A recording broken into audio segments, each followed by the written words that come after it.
Buenas tardes, compañeras, compañeros, amigas y amigos. Nos encontramos en el contexto del segundo seminario Pensando Nuestra América desde el Sur, organizado por la Asociación Cultural José Martí y la Librería Nuestra América. Y tenemos el placer, el agrado de compartir con el compañero Atilio Borón, intelectual, académico, docente, investigador y militante de las causas populares de Nuestra América. Premio Internacional José Martí, Premio de Ensayo Ezequiel Martínez Estrada de la Casa de las Américas, y que te encuentras actualmente en Chile en la presentación de el texto El hechicero de la tribu. Muchas gracias por poder conversar aquí con nosotros, para poder dialogar, pensar, criticar y plantear algunas alternativas desde Chile, desde el sur global, en un contexto sumamente álgido. Muchas gracias. No, gracias a ustedes por la invitación, así que bueno, vamos directamente al grano. Ok. Atilio, no sé si me puedes comentar, primero para poder entrar al debate sobre tu libro, ¿por qué es importante tu texto? Bueno, no sé si mi texto, digamos, pero sí importante salir a debatir con Vargas Llosa, ¿no es cierto? Porque es claramente el gran divulgador del pensamiento liberal en América Latina. Si tú a la gente común y corriente de nuestros países les preguntas, ¿ha leído usted a John Locke, Alexis de Tocqueville o a Jeremy Bentham? Ninguno va, la mayoría, diría el 99% va a decir que no conoce esos personajes. Sí. Los estudiantes de ciencia política, sociología, tal vez sí.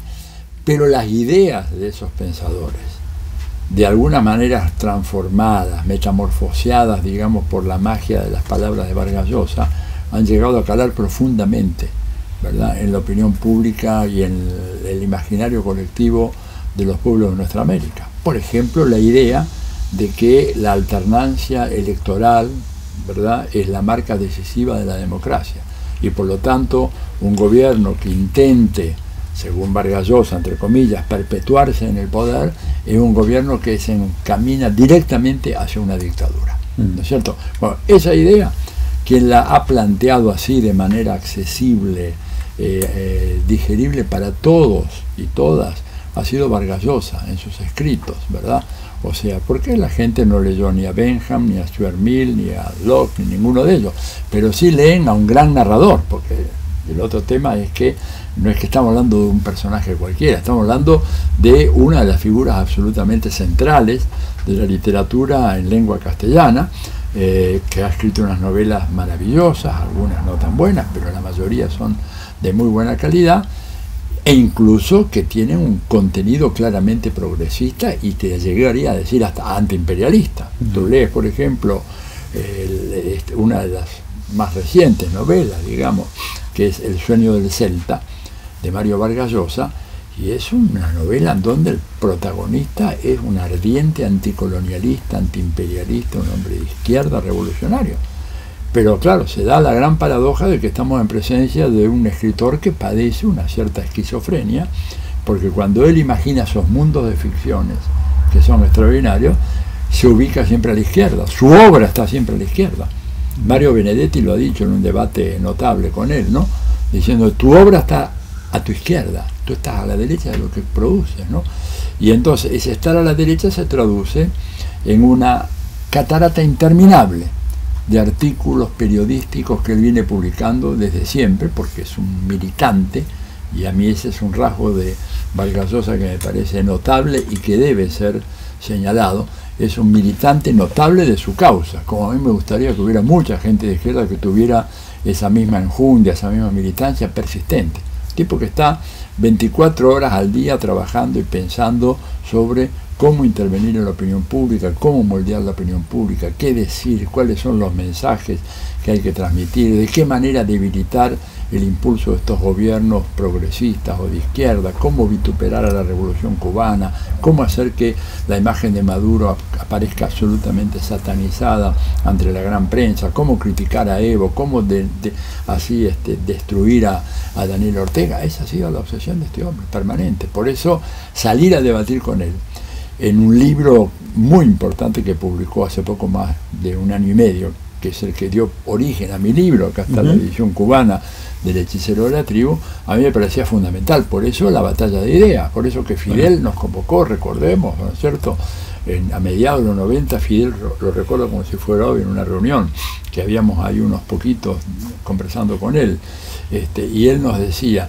el neoliberalismo ha sido un enorme fracaso económico y político, sin embargo se ha notado una victoria ideológica espectacular y tenemos que salir a combatir contra esas ideas, ¿no es cierto? Y eso es lo que él llamó, siguiendo a Martí, la batalla de ideas, que es en la cual yo me he empeñado prácticamente desde que lo escuché al comandante hacer esa recomendación. No sé, y ya que estás comentando sobre la conversación que tuviste con Fidel, ¿cómo podemos pensar lo que está ocurriendo en el actual escenario latinoamericano, año 2019? ¿Cómo podemos explicarle en palabras simples, concretas a la gente, por ejemplo, la guerra que está sufriendo el pueblo de Venezuela con el asedio estadounidense? Mira, el asunto hay que decirlo con términos muy sencillos, como tú dices, porque no ganamos nada con entrar en alambicadas discusiones pseudo-teóricas también, porque la teoría, ¿verdad? Nadie más teórico que Marx o que Lenin o que Engels, y ellos escribían de la manera tal que a Lenin lo entendían los campesinos apenas alfabetizados en Rusia. Mira, lo que está pasando es lo siguiente. Estados Unidos ha comenzado una fase de irreversible declinación como centro de un imperio mundial. Y ellos saben eso, son muy conscientes. En la charla que voy a dar, en el marco de este seminario, y a la tarde podré abundar en estos detalles, ellos tienen absolutamente conciencia de eso, no tienen ninguna duda. Ha comenzado el fin de ese periodo. Entonces, Fidel mismo lo dijo, y lo dijo el Che Guevara también en innumerables ocasiones. ¿Qué es América Latina para Estados Unidos? Bueno, para Estados Unidos América Latina es la reserva estratégica de recursos naturales, de mercados, ¿no es cierto?, de materias primas, y también una reserva estratégica desde el punto de vista militar. Fíjate que la concepción que tienen los militares norteamericanos, ¿verdad?, y que la transmiten a través de numerosas instituciones, entre ellos la Escuela Interamericana de Defensa, donde fue la señora Bachelet a tomar un curso. Vaya, esto, ya vamos a conversar de eso un poquito. Conversaremos con esa señora, de esa señora. Ellos tienen la idea de que Estados Unidos es el centro, ¿no es cierto?, de un poder global asentado en lo que ellos llaman la gran isla americana. Y en esa gran isla americana no pueden haber gobiernos que disputen la hegemonía de los Estados Unidos o que se interpongan a los planes que Estados Unidos tienen para la región. No es que Brasil, Argentina o Chile van a pelearse, van a disputar la hegemonía. No es necesario eso. Basta con que no se plieguen, con que no sean sumisos, con que no sigan las instrucciones que vienen de Washington para que esos países sean enemigos. Ahora, si a eso tú le agregas, en el caso de Venezuela, que es el país que tiene la mayor reserva petrolera del mundo como país individual, más que Arabia Saudita, y que es un país rico en otros minerales estratégicos como el coltán, ¿verdad? El coltán, que es esencial junto con el litio para toda la microelectrónica actual, desde las cámaras de televisión, fotográficas, teléfonos celulares, todo eso. Y además que Venezuela tiene agua, y además que está tan cerquita de Estados Unidos, entonces eso se ha convertido en un imán irresistible, porque el diagnóstico de los militares norteamericanos es: el petróleo se acaba en 50 o 60 años, nadie va a tener petróleo en el mundo salvo nosotros. Vamos a tener petróleo. ¿Por qué? Porque nos apoderamos de Arabia Saudita, la tenemos de alguna manera alquilada a los saudíes, porque los saudíes saben que en cuanto Estados Unidos le retire el apoyo, Irán se los puede comer directamente. Y tenemos acá a Venezuela, solo que Venezuela tiene un gobierno que no consiente en darnos el petróleo. Por lo tanto, vamos a sacar el petróleo a como de lugar.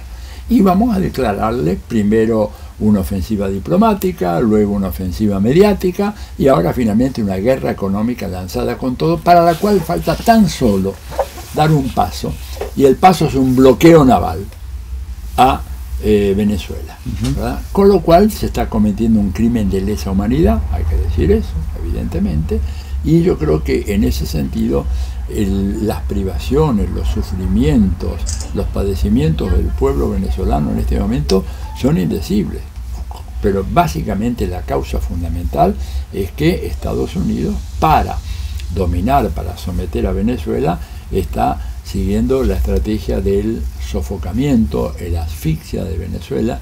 Y fíjate que hoy espero que podamos transmitir en el seminario un pequeño video, es cortito, son unos 10-12 minutos, de un actor cómico norteamericano, un joven cómico muy brillante, que el tipo toma un discurso de Pompeo y lo desmenuza y lo presenta, digamos, de una manera pero muy divertida, hilarante.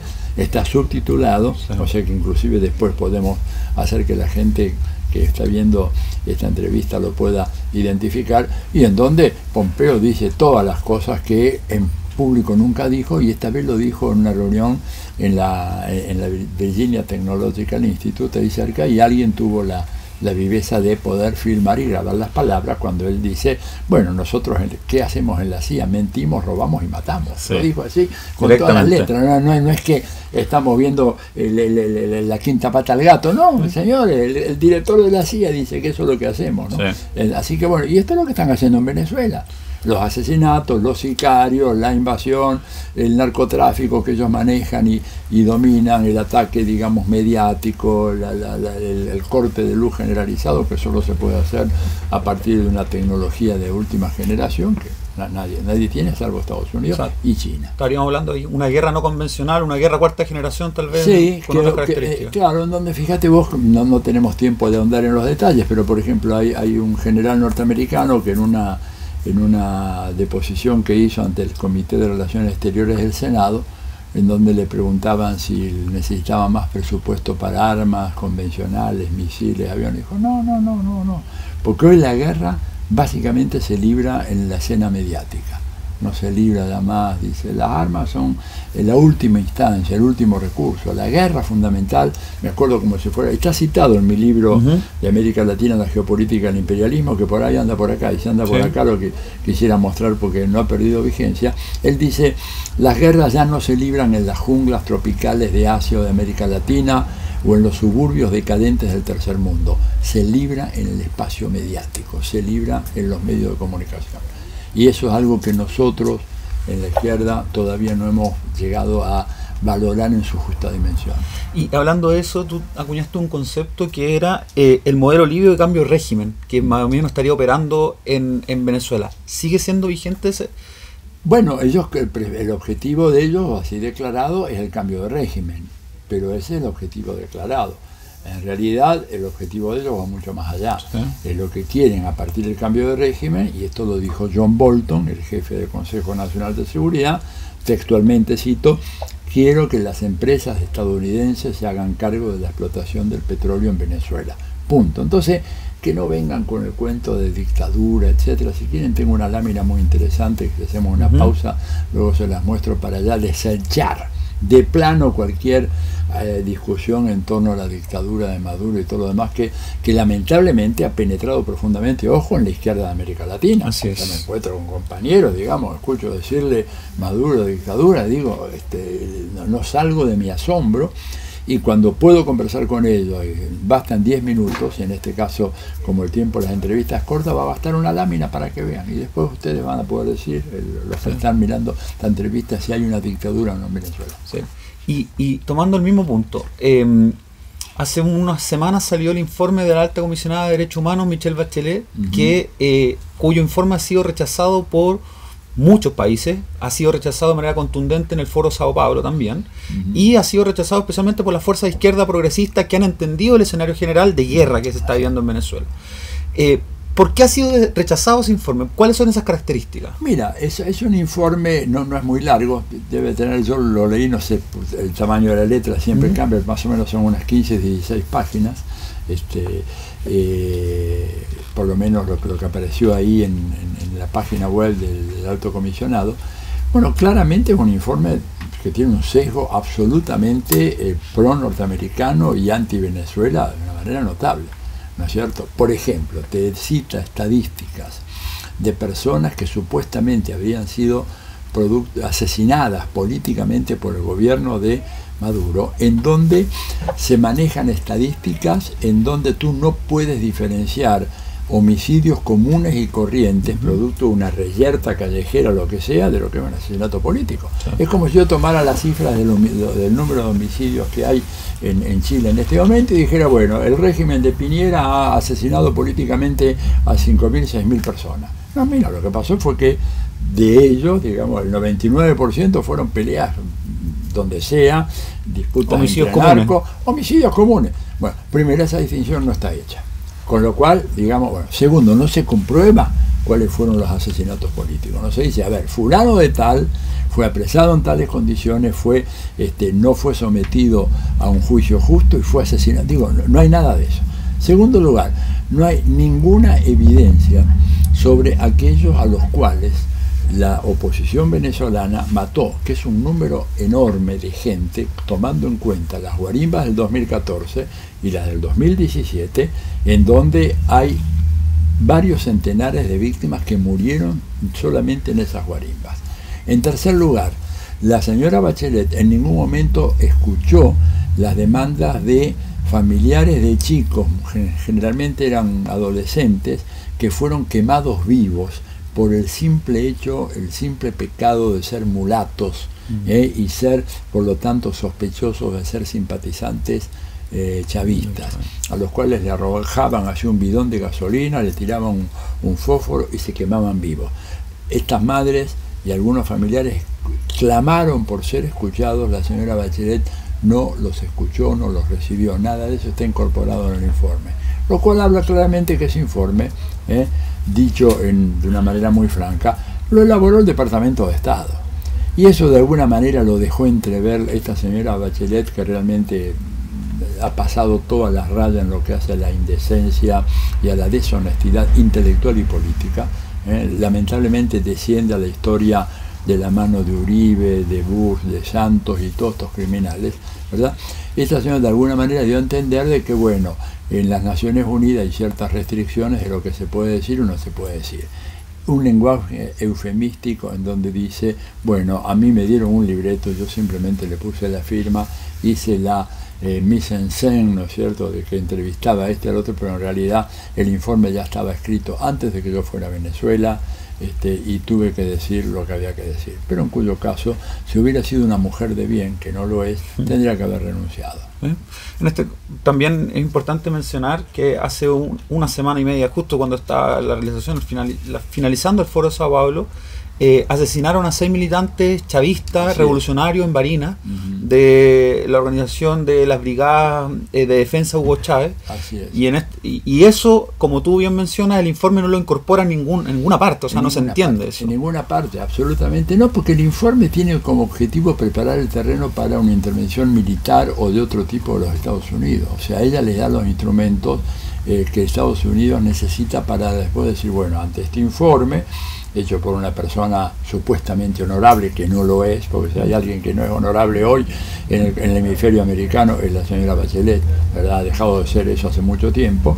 Entonces ella no incorpora eso, y además fíjate que descontextualiza absolutamente por completo el hecho de que un país que está bajo una guerra económica brutal, un país que no se le permite importar medicamentos, que no se le permiten importar alimentos, siendo ella ex ministra de Salud y médica pediatra, tendría que haber tenido un mínimo de compasión y de honestidad intelectual, ¿verdad? Como para decir, bueno, parte de este problema se debe también a que el bloqueo económico de Estados Unidos impide la llegada de medicamentos y alimentos. Pero como es una persona deshonesta, una persona que ha sido comprada y se ha vendido a cambio de quién sabe qué ventajas, regalías y prerrogativas, nada de eso dice.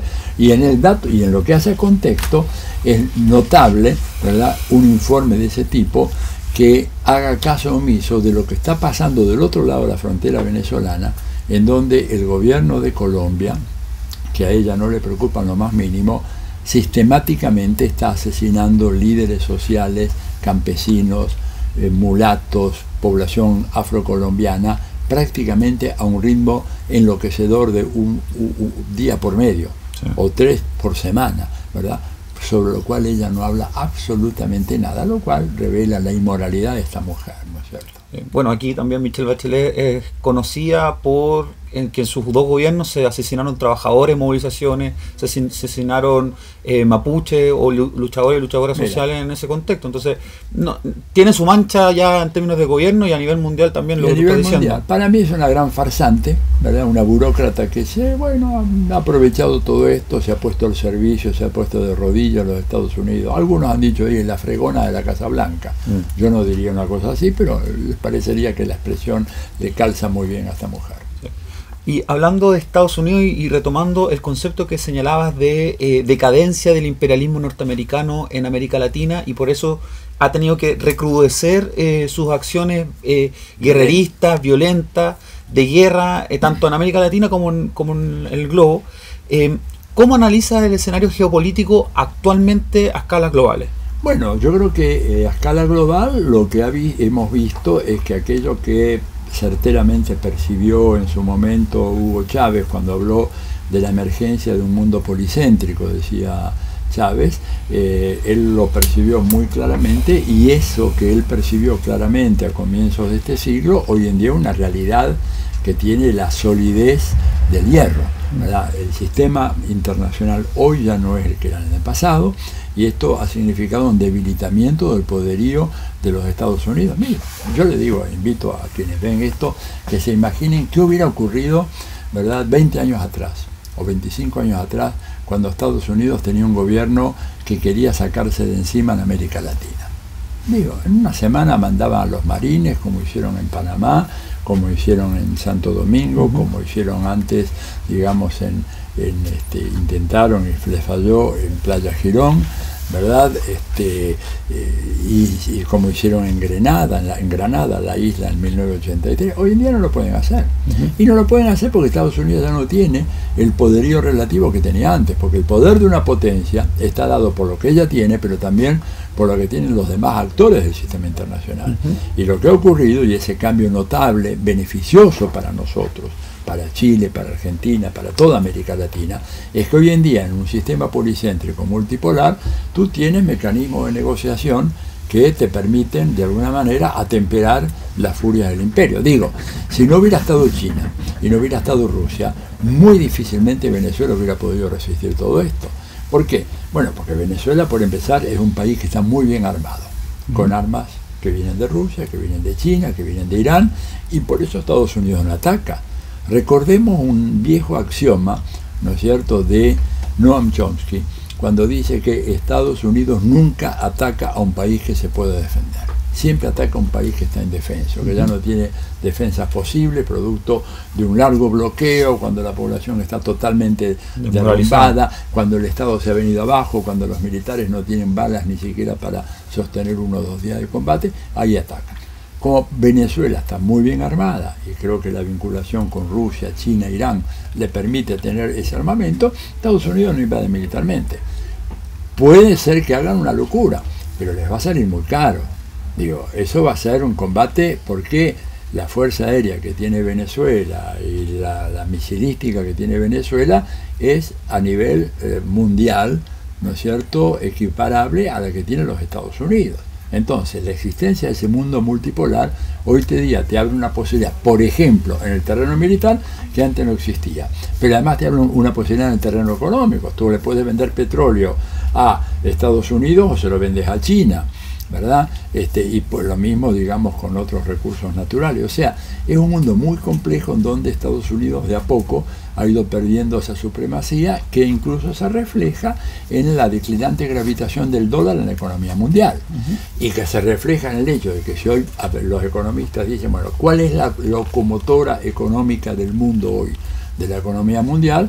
Eso que antes tenía una respuesta Estados Unidos, hoy en día la respuesta es China. Entonces, en ese mundo más complejo hay un espacio para que los gobiernos progresistas puedan progresar, avanzar, reafirmar su soberanía nacional. No es el mundo de hace 25 años atrás, y esto me parece un cambio muy positivo, y por eso la agresividad virulenta, tremenda del imperio, viendo de que se le escurre a América Latina en las manos, y entonces lo que hace es tratar de sostener a un Macri con un mega préstamo del Fondo Monetario Internacional, el más grande jamás emitido por la historia del fondo, para sostener un gobierno que está a punto de ser derrumbado en las próximas elecciones, ojalá que no me equivoque, pero tiene buenas chances de ser derrotado, para sostener a un personaje despreciable como Bolsonaro, que está produciendo una catástrofe sin proporciones en la política, en la sociedad brasileña, o para sostener un criminal como Duque, ¿no es cierto?, que consiente que maten a 3 o 4 líderes sociales por semana sin que ningún responsable vaya a la cárcel. Y en este caso, esta disputa por la hegemonía mundial, podríamos considerar, ¿cómo caracteriza a China en ese contexto? Bueno, China no está disputando la hegemonía mundial. Yo quiero aprovechar tu pregunta para decir no. A ver, claramente el sistema hegemónico internacional, como decía recién, ha cambiado. Entonces hoy tenemos un sistema policéntrico, que significa que ya no hay un hegemón mundial. O sea, el papel que Estados Unidos está de a poco perdiendo con esa lenta declinación no va a ser ocupado por China. Digo, a ver, Estados Unidos tiene 1000 bases militares en todo el mundo. China tiene una en un pequeño país africano por una cuestión, digamos, de logística comercial más que nada. Rusia tiene 1 o 2 bases fuera de su territorio.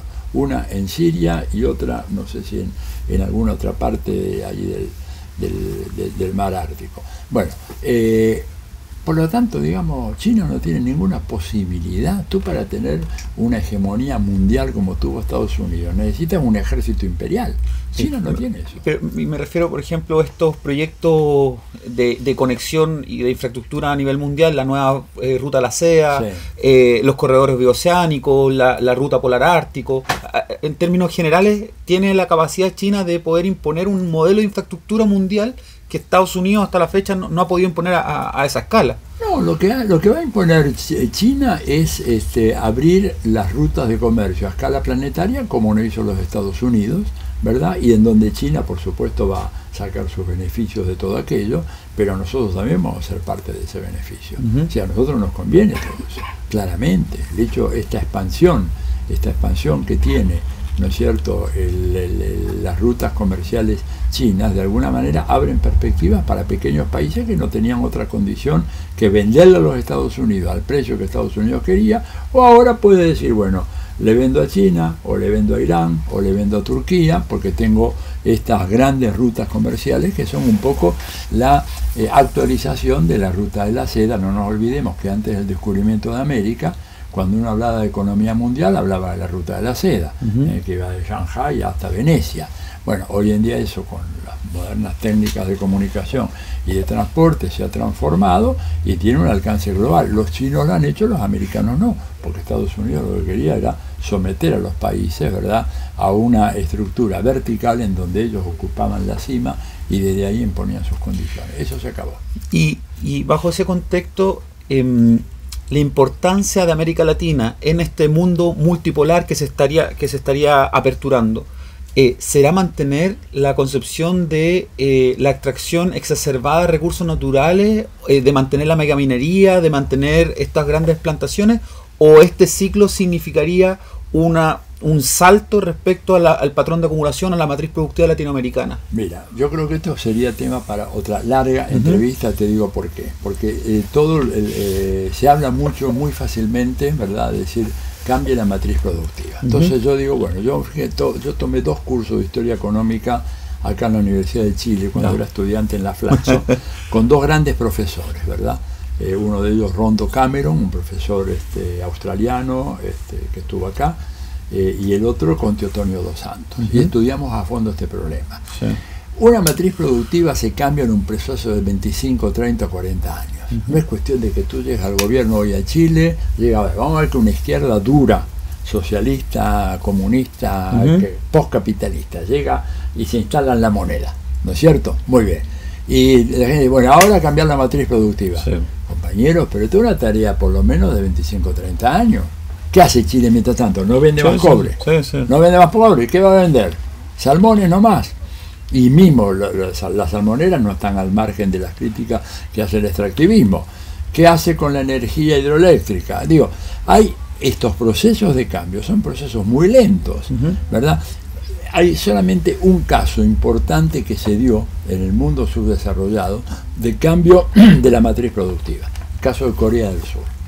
A ver, Corea del Sur, cuando este país llega al gobierno Jorge Alessandri, en 1958, ¿verdad?, tenía un ingreso per cápita que era la 10ª parte del ingreso de Chile.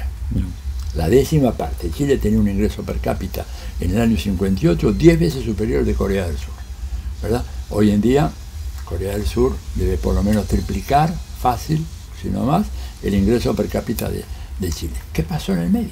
¿Eran tan geniales los coreanos? Bueno, son un pueblo muy disciplinado, muy colectivista, hay que tener en cuenta ese dato que tanto preocupa a mi amigo Vargas Llosa, el colectivismo, pero básicamente lo que hubo, por ejemplo, la guerra de Corea. Los americanos ocupan Corea del Sur. ¿Qué hacen? Imponen, ¿no es cierto?, un gobierno que hace una reforma agraria. La reforma agraria que acá empezó a hacer tibiamente Frei y que luego avanzó fuertemente con Salvador Allende. Allá la hacen Estados Unidos con sus fuerzas armadas que a punta de pistola expropian a los terratenientes de Corea. ¿Y cómo le dicen? Le dicen, bueno, te vamos a pagar la tierra, pero bajo esta condición. Si inviertes lo que te pagamos en el sector industrial, te vamos a pagar a precio de mercado. Si quieres agarrar tu dinero e irte a disfrutar la otra parte, te pagamos a evaluación fiscal, que es la 3ª parte del precio de mercado. La gran mayoría aceptó la primera oferta. Ustedes dirán, bueno, pero ¿desde cuándo Estados Unidos interesado en industrializar un país y acá ha combatido todos los proyectos industriales en América? Bueno, pero que Corea está al lado de China y los americanos vieron venirse a China y dijo, mejor tengamos una pequeña potencia industrial en esa zona porque nos puede servir a nosotros de escudo de contención en caso de una expansión económica china. Tenemos ahí las bases para un proceso de industrialización que puede ser fundamental en una guerra futura contra China, y por eso favorecieron la industrialización. Entonces, bueno, en primer lugar eso. En segundo lugar, aplicaron una política absolutamente contraria a la que ha aplicado un país como Chile o la Argentina, políticas neoliberales. Allá nunca las aplicaron. Es decir, nunca abrieron la economía, nunca desregularon el sistema financiero, e hicieron una política de férreo proteccionismo, de fuerte presencia del Estado, en lugar de la retirada del Estado que vemos en Chile o en Argentina, un crecimiento enorme de la gestión estatal, ¿verdad? Universidades públicas por todas partes, transportes públicos, redes de carreteras públicas, no peaje, no nada de eso. Digo, eso fue la experiencia de Corea. Y después eso bajo una férrea dictadura militar, corrupta, corruptísima también, ¿no es cierto? Pero se fue dando todo eso. Y cuando en los 80 vienen los gobiernos democráticos continúan con las políticas de protección y sobre todo combinada con una política que es absolutamente inhallable en buena parte de América Latina, una agresiva política de redistribución de ingresos y de riqueza, que hizo que el índice Gini en Corea bajara sensiblemente y se colocara al cabo de 20 años de gobierno democrático en un nivel de igualdad social parecido al que tienen los países escandinavos. Bueno, todo eso les llevó a los coreanos más o menos unos 45 o 50 años con la ayudita de los americanos. ¿Quién hace eso acá? Sí. A ver, que alguien me venga a decir, bueno, ok, Chile se deshace del cobre, no saca más cobre, Bolivia no saca más litio, Argentina y Brasil no exportan más soja, ¿y qué hacemos? Sí. Sí, digo, la posición de... Además, pensar, y perdóname, redondo esto, el proyecto extractivista solo tiene sentido en un contexto postcapitalista. Por eso cuando yo escucho amigos que critican el extractivismo, pero al mismo tiempo nos dicen una palabra del capitalismo, le digo, miren, ustedes me están engañando. Porque ustedes saben muy bien que si nos salimos del capitalismo, el extractivismo es una lápida que no nos vamos a poder sacar de encima por mucho tiempo. O sea que vamos a combatir el extractivismo, sí, pero vamos en orden. Primero hay que combatir el capitalismo. Acabemos con el capitalismo, por lo menos debilitémoslo, y luego podemos pensar en otras formas de aprovechamiento de los recursos naturales. Porque, digo, si no aprovechamos los recursos naturales, yo no sé de qué vive esta sociedad. Sí. Entonces, eso apertura también la capacidad de pensar el ecosocialismo como una manera, en un proceso histórico, claro, efectivamente de repensar los intereses de la humanidad y volver a situar de manera sostenible los procesos productivos en la escala. Absolutamente, que los necesitamos, absolutamente, pero que el capitalismo nunca se preocupa de eso. El capitalismo lo que quiere es venir acá, sacar todo el cobre que puede, reventar la cordillera de los Andes, y cuando eso terminó se van a ver si le encuentran en alguna otra parte. Así. Eso tenemos que pararlo de inmediato. inmediato, pero no caer en la ilusión de decir, bueno, ya Chile no va a exportar más cobre. Bueno, ¿qué va a exportar Chile entonces? Digamos, ¿o qué va a exportar Argentina? ¿Qué va a exportar Brasil? La diferencia también sería en el ciclo latinoamericano pensar nuestra América como una región que aporta en el proceso general. Absolutamente. Mira, nosotros, por ejemplo, una de las ideas que tenía el comandante Chávez, que le decía, bueno, ¿por qué no fijamos un protocolo común de todos los países sudamericanos para regular la explotación del oro en la cordillera de los Andes, que va desde allá, desde el norte de Sudamérica hasta Tierra del Fuego? ¿Por qué no hacemos eso? El agua. El agua, pero fíjate lo que decía Chávez del oro. El 92% del oro que se extrae mediante minería de cielo abierto, contaminante y destructora de la fauna y la flora de la cordillera de los Andes y del agua, el 92% es para fabricar lingotes de oro que se transan en el casino financiero mundial. Porque él decía, si por lo menos dijéramos que ese recurso se utiliza para mejorar la calidad de vida de los hogares y de las familias más pobres, bueno, dice, bueno, sí, pero no hay que hacer eso a la cordillera de los Andes, pero lo hacemos para simplemente fabricar lingotes para que los taúres del sistema internacional digan, tengo tantos lingotes de oro en la banca central de Singapur, tanta en la de Londres, tanta en el banco francés, y por lo tanto negociamos eso. Es un crimen de lesa humanidad.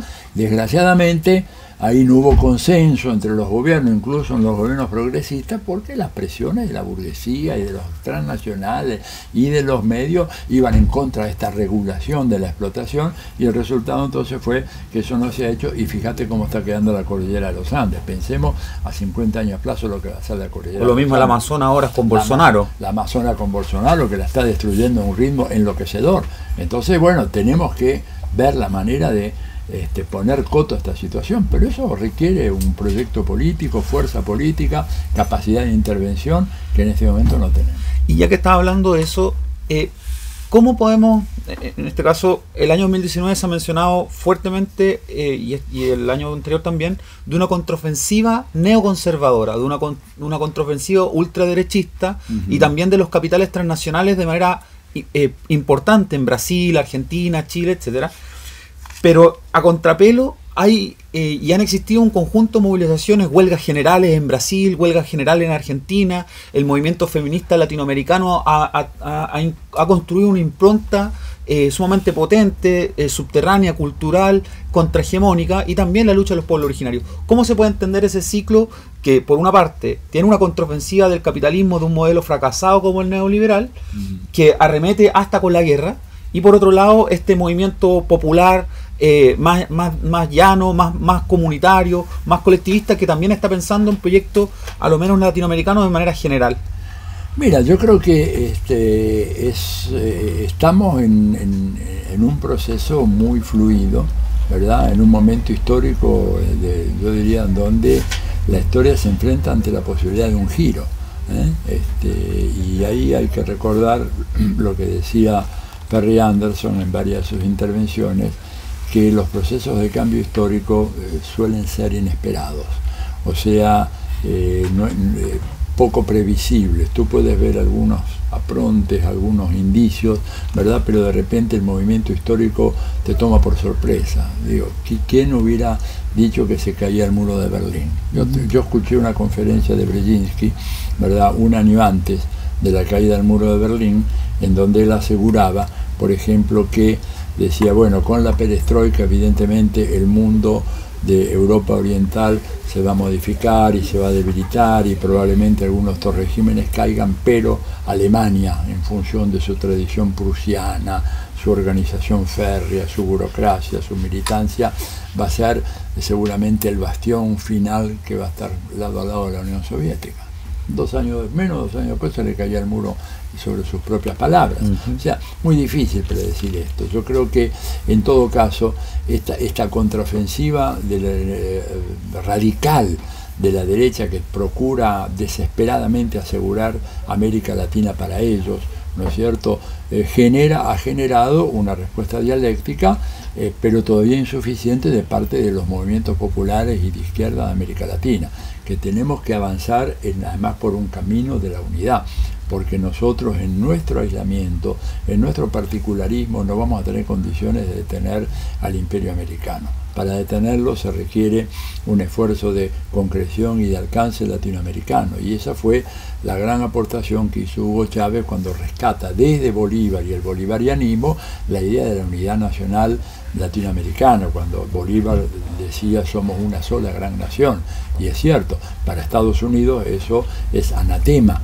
Para Estados Unidos lo importante es tener 33 países absolutamente separados, incoordinados, que no tengan ninguna capacidad de una acción conjunta. O sea que, en relación a lo que me dices, creo que es toda una asignatura pendiente, y creo que el Foro de San Pablo y otras organizaciones regionales tendrían que, de alguna manera, afinar más sus estrategias de acción conjunta, acción colectiva, porque el ejemplo favorito que yo siempre pongo, tú no puedes oponerte a la Bayer es hoy la dueña de la Monsanto, sí. No puedes oponerte a las semillas transgénicas y al agrotóxico, a los agrotóxicos que la acompañan y que matan y matan y matan a tanta gente en mi país y en Brasil, los países que usan la soja transgénica, ¿verdad? No te puedes oponer con movimientos parciales en Argentina y otros movimientos descoordinados en Paraguay y otros movimientos allá por Brasil. Necesitamos, ante un actor unificado como la Bayer, que tiene la transgénica, la semilla transgénica,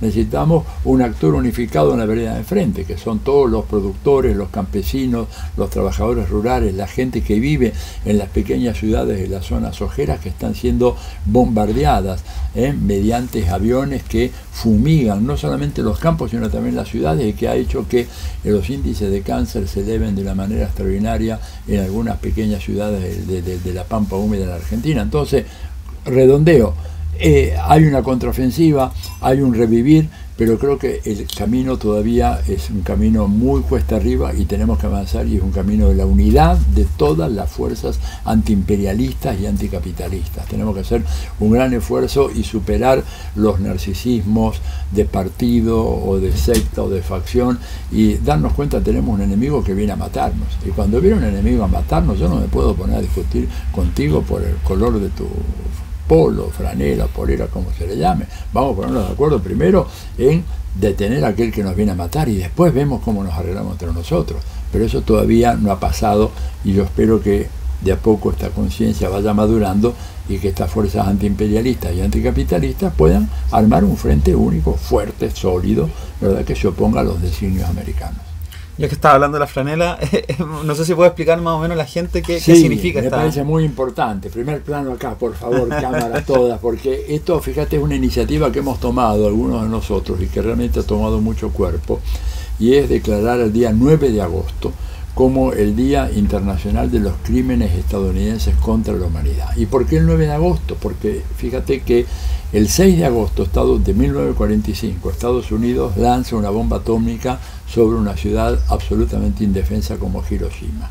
Y después de ver los horrores que ocasionó eso, en donde de un primer momento murieron 80.000 personas y luego al cabo de unos años terminaron muriendo nomás en Hiroshima 150.000, 3 días después, el 9 de agosto, o sea, después de haber visto la masacre, consumado la masacre, haberlas visto, filmada, fotografiada, vuelven a hacer lo mismo en Nagasaki, el 9 de agosto.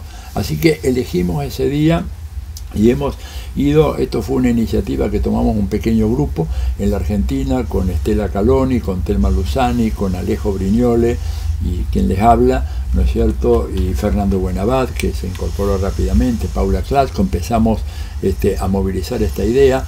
Estuvimos en Santa Cruz de la Sierra, en Bolivia, en un momento determinado, y ahí hablamos con Evo, y Evo se comprometió a promover este Día Internacional, cosa que ha venido haciendo lentamente, pero ya ahora, por ejemplo, el día de mañana vamos a tener manifestaciones y celebraciones y eventos en varios países de Europa, en varios países de América Latina, e inclusive, la gran noticia, estoy feliz de la vida con eso, me acaban de informar que en Angola, en Luanda, va a haber una celebración del día y una conmemoración de este día 9 de agosto como parte de una campaña en contra de estos crímenes estadounidenses contra la humanidad, que hoy lo está llevando a cabo en contra de los pueblos de Venezuela y Cuba, porque fíjate que los bloqueos que provoca la incapacidad de importar alimentos y medicinas mata mucha gente, Y esto me parece que le da toda la importancia que merece esta campaña, ¿no? Así sí, que por yo supuesto. los invito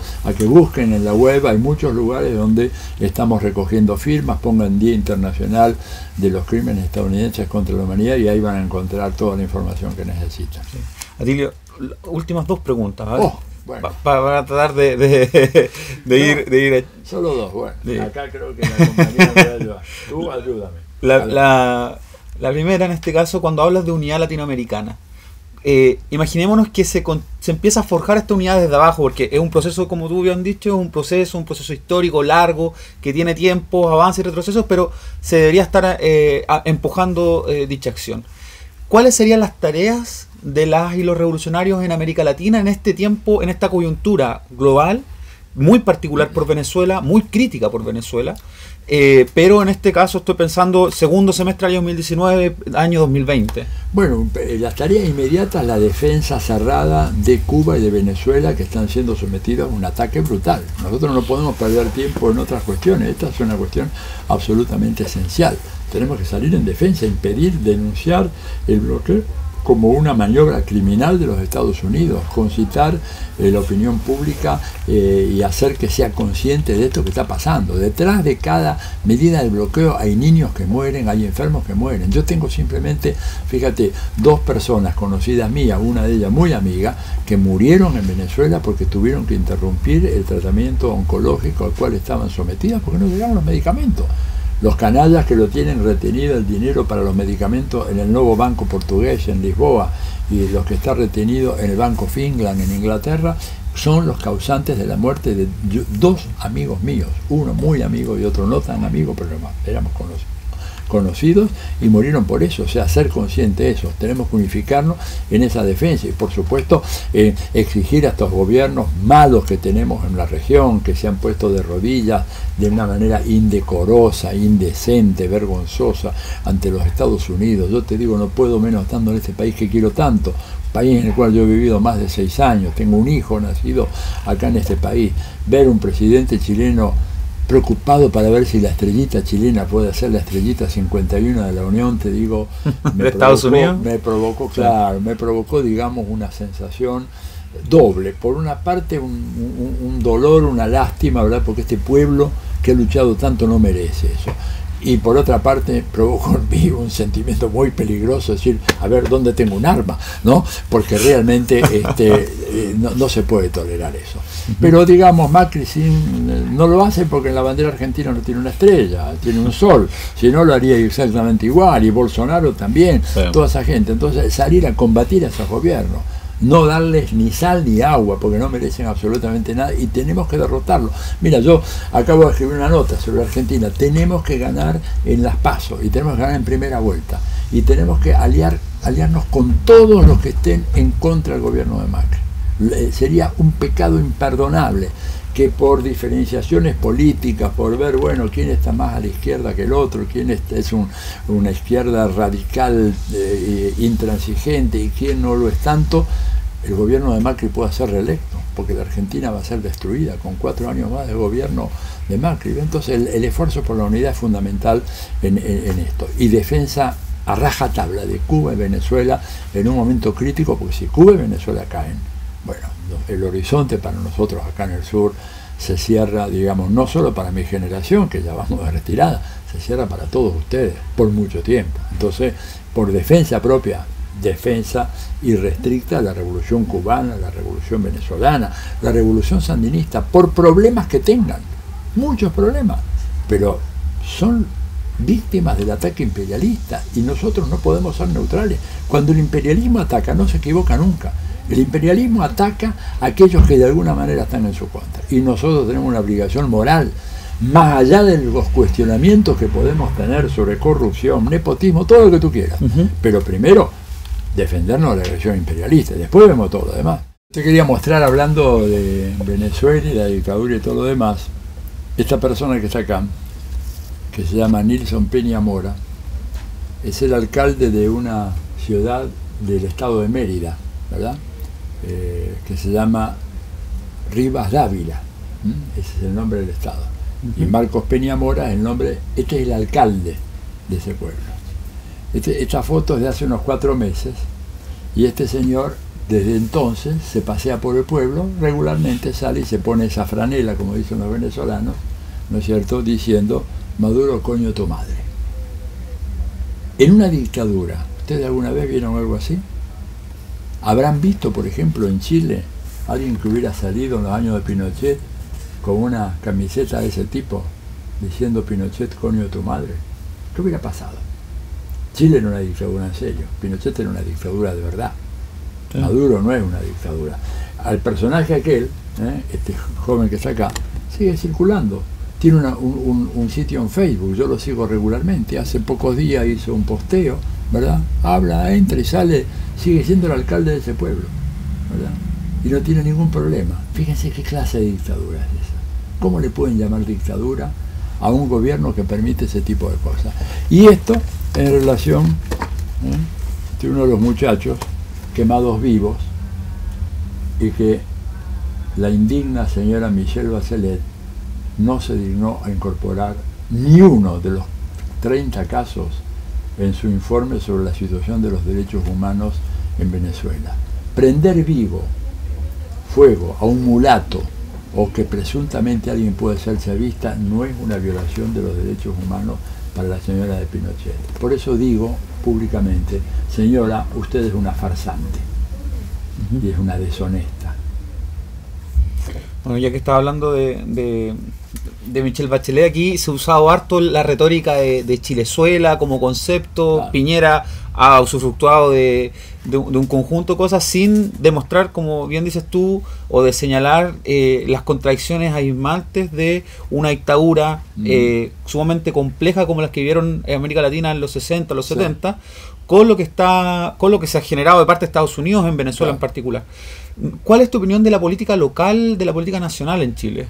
De los sectores socialdemócratas, también de los sectores reformistas, que han ido, por decirlo de alguna forma, a lo menos entibiando sus posiciones por quedar bien en la palestra pública, por no sé cuál sería tu opinión. Comete un grueso error. Mira, yo creo, y voy a ser muy claro en ese sentido, si tú como gente de izquierda asumes el discurso de la derecha, el discurso del imperio, por ejemplo, diciendo lo que Estados Unidos dijo y que después todos repitieron, el Pepe Mujica, varios otros y algunos acá en Chile, que el informe de la señora Bachelet, esa farsa demostrada por esas imágenes, es lapidario, porque esa fue la voz del imperio, el informe es lapidario, después lo repitieron todos. Entonces, en ese sentido, ¿verdad?, lo que yo quiero decir es que esta afirmación de que la izquierda, al asumir el ideario de la derecha, ¿verdad?, va a ser más accesible al público y al electorado en general, es un gravísimo error, por una razón muy fundamental. Los pueblos prefieren el original a la copia, y cuando tú tienes una izquierda, como gran parte, no todas, hay excepciones, en Chile, que se ha, algunos dicen socialdemocratizado, yo diría más bien neoliberalizado, ¿verdad?, pensando que de esa manera el electorado clase mediero les va a dar su apoyo, cometen un grueso error, un infantil error sociológico, porque los pueblos siempre prefieren el original a la copia. Y si tú como partido de izquierda asumes una política de derecha o de centro, la gente con toda razón va a decir, bueno, entonces ya que estos quieren una política de derecha, hagámosla con quienes son los derechistas auténticos y no, ¿verdad?, con aquellos que posan de ser de derecha o que rinden loas al mercado y que dicen que Maduro es una dictadura, en el fondo no le creen, pierden credibilidad. O sea, creo que es un gravísimo error. Mi consejo a la izquierda chilena es que realmente sea seria, que vuelva a estudiar los fundamentos teóricos del marxismo, que no se dejen engañar por estas ilusiones que se han creado en torno a Chile, que se ha convertido, gracias a tantos años de transición democrática, transición a ninguna democracia, por supuesto, en uno de los 10 países más desiguales del planeta, según el último estudio del Banco Mundial. Sí. Entonces, ante eso ellos no pueden decir vamos a seguir con lo mismo. Chile requiere un cambio de rumbo. Yo no digo tirar todo por la ventana, pero sí, evidentemente, acá se requiere avanzar en una serie de reorientaciones del proceso económico y social chileno que me parece son impostergables. Y además yo les llamaría la atención, ¿cómo pueden hablar digamos, de mantener este rumbo en un país en donde más de la mitad de la población adulta ya ni siquiera concurre a votar porque sabe que las elecciones no deciden absolutamente nada y que acá quienes gobiernan son esta élite gobernante, esta pequeña élite oligárquica que se ha favorecido de una manera extraordinaria con las políticas de la concertación primero y de nueva mayoría después. Esta plutocracia empresarial. Esta plutocracia empresarial exactamente que se ha apoderado del gobierno y que gobierna para su beneficio propio, no para el beneficio de los chilenos. Y ahí podemos tomar los ejemplos de la AFP, que son una verdadera estafa gigantesca, ¿verdad?, que se le hace al pueblo chileno, pero que todavía no hay una conciencia clara de este asunto. Sí, que es el mismo modelo que quiere implementar Bolsonaro, por ejemplo. Y que quiere implementar Macri en la Argentina, pero que se ha tropezado con una resistencia enorme, porque nosotros miramos lo que pasa en Chile, cuando tú te jubilas, vamos, con un sueldo de 600.000 pesos mensuales y de repente la AFP te paga 200.000, evidentemente te están estafando. No hace falta ser un genio de la economía, la matemática, para darte cuenta que te están robando. Así bueno, es. Muchas gracias a Atilio, muchas gracias por tu tiempo y seguimos pensando a lo menos el socialismo, pensando desde nuestra América. Por supuesto, que es el horizonte que no debemos nunca perder de vista. Así que hasta la victoria siempre. Muchas gracias. Hasta la victoria siempre.